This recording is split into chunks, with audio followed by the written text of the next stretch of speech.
Hello friends, welcome back to our YouTube channel. So we are now at day 6 and today we will discuss some more important, most repeated coding questions. So first of all, before going to day 6, I will suggest must go through previous day video if you are new to our channel. Okay, we have already covered day 4 till day 5 and there are almost 10 questions we have discussed and more questions we will discuss. Remember friend, these all questions which I am sharing you, all these are previous year questions, and beside that you have to just grasp the logic. Okay, means I can't say that exact this question will came, but yeah, if you will clear all those logic, no, then question will came only on this logic, not the other things.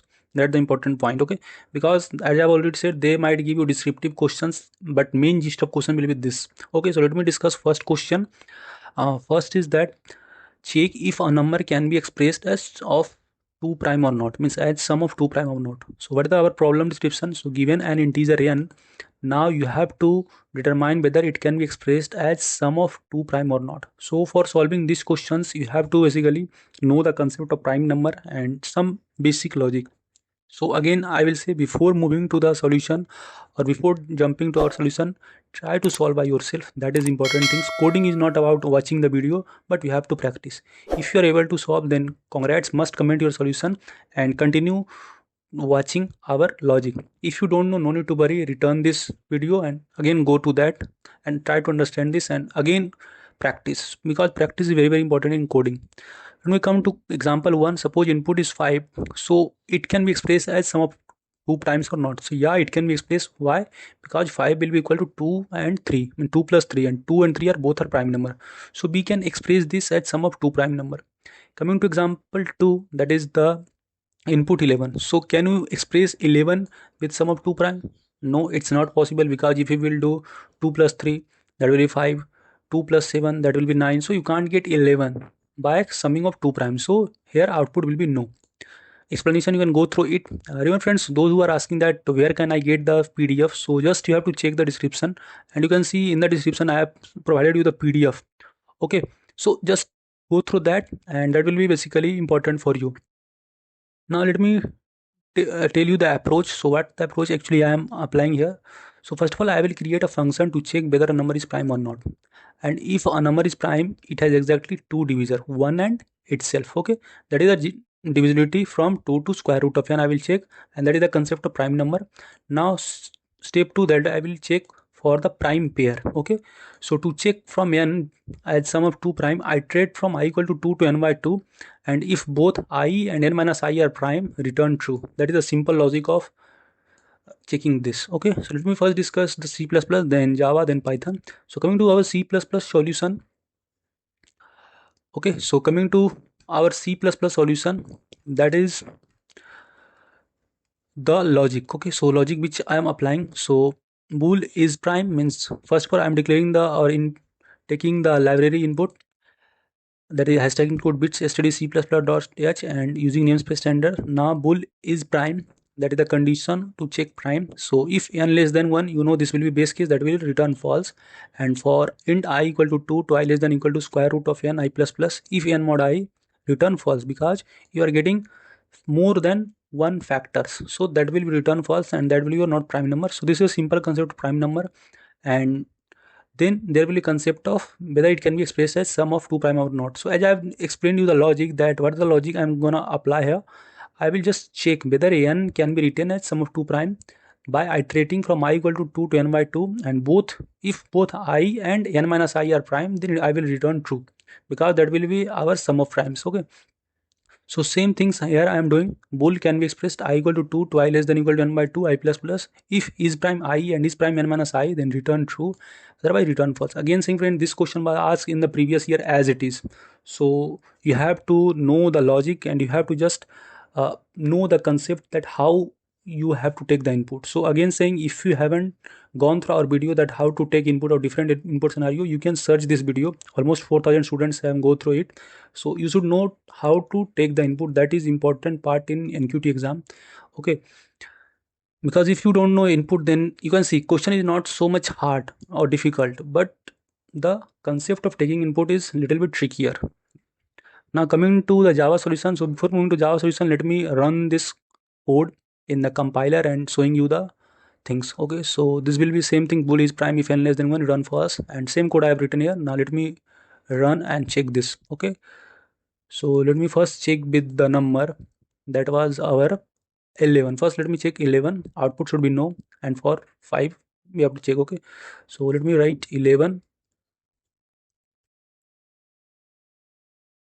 Yeah, so it is getting, we are getting output as no because it can't be expressed as sum of two primes. If we try to check with 5, then yeah, because 3 plus 2 equal to 5. So this we have a simple solution. Let me tell you the Java solution. So coming to our Java solution, importing java.util.star, now declaring the public class main functions, and static boolean is prime. This is the concept of is prime. Okay, so first let me take you the input and all things. So public static void main string args scanner sc equal to new scanner system dot in simple, and n equal to sc dot next int. Now I will check that it can be expressed as prime or not. If it is so, then I will basically output yes, otherwise no. Let me tell you the prime number. So this is again same logic, that if n less than 1, then I will return false. Otherwise I equal to 2 to I less than math.sqrt. So in Java basically we will use math library and sqrt function. So if means we will traverse till here, and if n mod I equal to 0, then I will return false, otherwise return true. And that is the can be expressed as a prime. Same logic I will means apply. I equal to 2 to I less than equal to n by 2. If is prime I and is prime n minus I, then I will return true. Okay, so this was a simple solution. Coming to Python solution, so I'm importing the math library, and same thing I'm taking here. Okay, first of all taking the input and just checking the logic that if it can be expressed as prime or not. So this is the code for is prime or prime number. If n less than 1, which will be our base case, I will return false. Otherwise for I in range 2 to sqrt plus 1. If n mod I equal to 2, means if you are getting more than one divisor for that number, then that will be not a prime. Okay, so I will return false, otherwise return true. Now same things for the condition checking related to whether it can be expressed as sum of prime or not. Okay, so for I in range 2 n by 2, and if is prime I and is prime n minus I, means both are satisfying the condition, then I will return true, otherwise return false. So before moving the video, must comment here what will the time complexity and space complexity. I'm giving you 2 seconds. Yeah, you are right. So time complexity will be order of root n. Why? Because I am just traversing the half of array. Okay, not the complete, means just a square root till here I am means traversing, not half but square root of that. That's why it will be order of n, and overall complexity will be o n root n. Okay, because we are also means running the loop and checking these conditions. So if you know any optimized solution and other things, then you can also comment here. Again saying friends, keep practicing and hands-on. You should have hands-on on these coding questions. That is important. Okay. And let me come to next question. So this is also most repeated question in NQT and one of the famous question related to majority element. So what is our questions? Questions one, this is you can see this is the 2024. I can't remember the exact shift and exact date of the exam, but this was the questions in 2024, and same kind of question was asked in 2025 too. Okay, so coming to this question 2, find all elements appearing in it at least n by 3 times. Okay, and you have to take the integer array. So for this question there might be two logic, integer array or string array. So here I am discussing the integer array concept. If you want the string array concept, then first of all try to solve yourself, and if you want, then you can comment here. I will provide you solution for that too, no need to worry. Okay, so what is our problem? Given an integer array, or basically you have to take the integer array of size n, print all the element that appear at least n by 3 times. Now this is the important things in your NQT exam. They might ask the, I mean, they might give the condition as n by 2 times or n by 3 times or 2 or n by 4 times. So that completely depend on the questions, but you have to grasp the logic. Again I'm saying, आप just logic पे focus करें. Don't stick to this thing that yeah they will ask n by 3 times. Exactly, they might ask n by 2 times or n by 3 minus 1 times. So you have to just go through the logic that what exactly question is asking.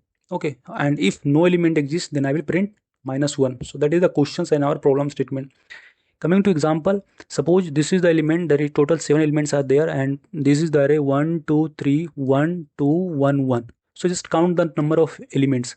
So 1 is appearing 1 2 3 4 4 times, 2 is appearing 2 times, and 3 is appearing 1 times. So which will be our means which element count will be greater than n by 3 times, that is 1, isn't it? Because 1 is appearing 4 times. So this is the things. Now again I will say, before moving or jumping to our solution, try to solve. Okay, if you want you can take the screenshot of this, try to solve by yourself, and if you able to solve, congrats. And you can go through our logic now, and if you don't know, then no need to worry, just try to learn these things, and after going through this video, practice on the online compiler. Again saying, you have to practice by writing the code from scratch, not the any ID, VS Code or any other things. Okay. So example you can go through is 1, 2, 3, 4, n equal to 4, so output will be -1, because there will be no any elements whose count is greater than n by 3. So that's why we will represent, or we will basically give the output as -1. So what are the approach I'm trying to use? So here I will use the hash map for this. Okay, so create a unordered map to sort the frequency and traverse the array and count the occurrence. Means simply I will create a map and count the occurrence and store those value. Now I will just traverse the whole map and I will check the frequency. If frequency is greater than n by 3 or greater than equal to n by 3, then I will just print that particular element. Otherwise not found means -1. So this is the whole simple things. Let me come to C++ solutions. So first of all, I'm declaring the hashtag include bits std c++.h. Again saying, friends, in some compiler there you might face issue importing this. So try to import all those library individually. Means you have to import the, or you have to include the uh, vector library. You have to include some other, that is the hash map. So must practice with all those things. Okay. Now first of all, I will take the input. So this is the default array, just for showing purpose I am taking that, but you can take the user input. Okay, so here I am just taking the default array and n equal to array dot size, which will give the size of array, and just calling the find majority element function. Okay, so coming to find majority element, so there just I'm declaring the map whose name is f frequency, and this will be int in type, obviously, because we will store the element and the count corresponding to that. So first step, that will just I will traverse the array and store those value in our map. So for num to arr frequency num plus plus. Now step 2 will be what? Check for element appearing at least n by 3 times. So at first we will declare a temporary variable which will be false, and threshold which will be n by 3. Now again saying, it completely depend on question. If they are saying n by 2, then our threshold will be n by 2, or according to question we have to adjust it. Now just traversing our map. So for auto ampersand it in frequency, so this will give access to map, and if it dot second, which will be our count. Okay, so if I am telling you this will be our map. Okay, and map will store the values first part. So first part here will be the element. Okay, so here will be element, and here it will store the frequency, isn't it? So in this way our map will store the value. So suppose elements are 1 or 2, and what was there, 1, 2 and 3.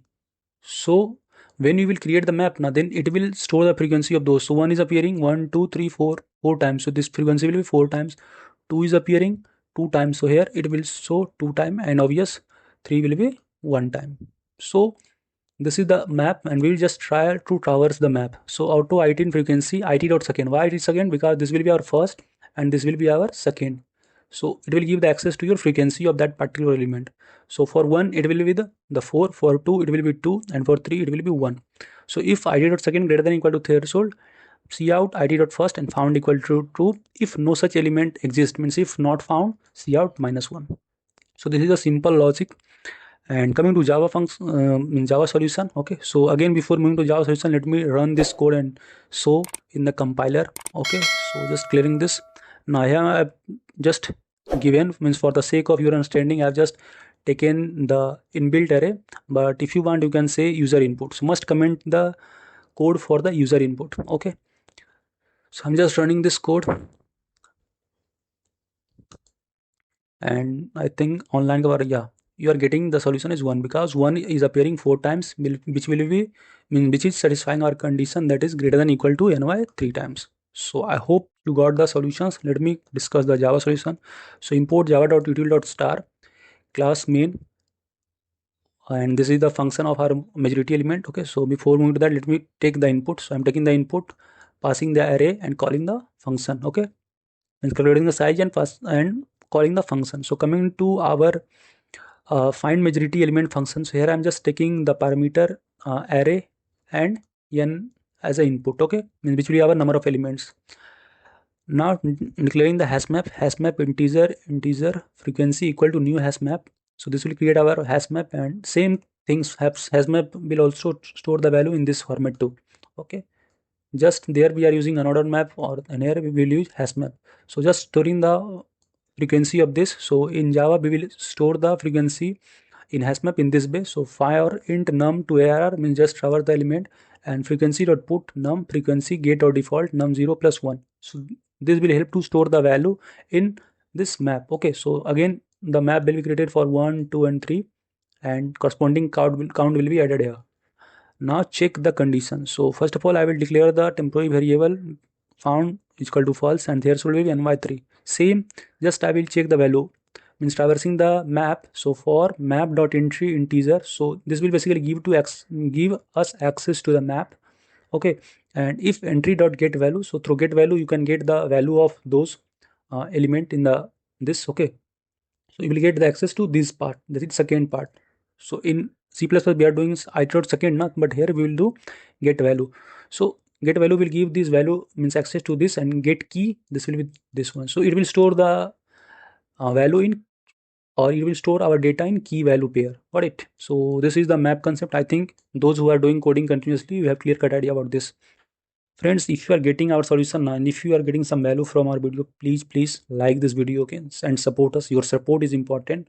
Help each other. Also share this video with your friends and tell them to be serious for these 20 or 15 days and utilize this time, friends. Okay, once you get now, means the output which I am getting, I become very happy yesterday. Why? Because lots of candidates was commenting, yeah, I got the job for Ninja, for digital. So I become very happy. You can see here. So I want to comment all of you. Okay, you can say lots of comment I was basically seeing. So I want all of you to succeed, and for that you have to basically work hard, and there is any alternative for that. Okay, so sorry for little bit motivation. Okay, moving to that. If you don't like that, you can just comment here. I will try to keep those points.